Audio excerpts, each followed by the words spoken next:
Susan Brothers, thanks everyone for being here.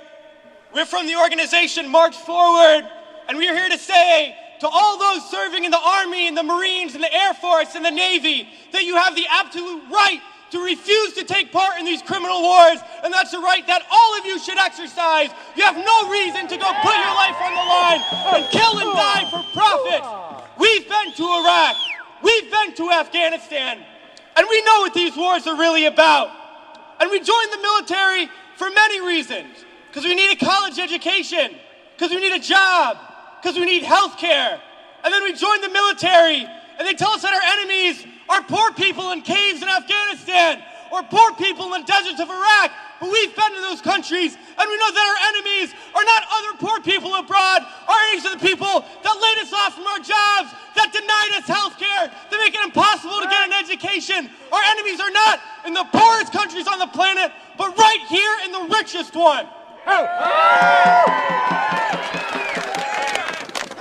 Now these wars, the occupations of Iraq and Afghanistan alone, are costing over $700 million every single day. This is a crime.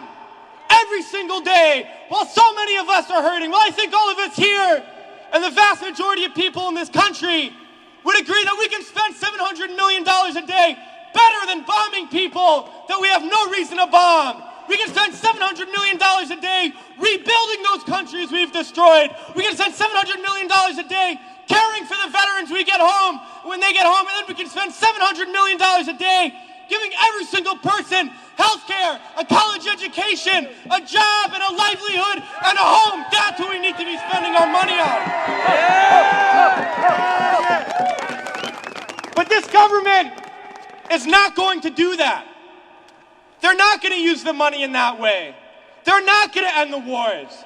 And they're not going to do it because it's not our government. It's their government.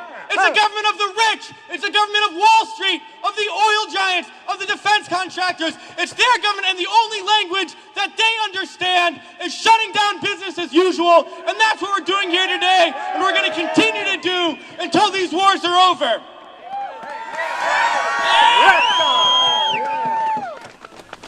Well, it's crystal clear now that these wars are going to continue and expand and go into other countries. That is the trend. That is what we know, that there is perpetual war, and it's only going to stop if the people stand up and stop it. And that's what we're going to do, sisters and brothers.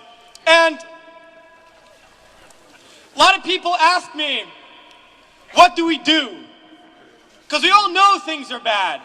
We all see the atrocities on TV. We read about it. We experience it.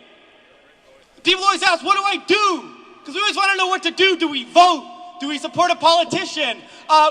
Do we join an organization? What do we do? Well, I'll tell you what we do. It's simple.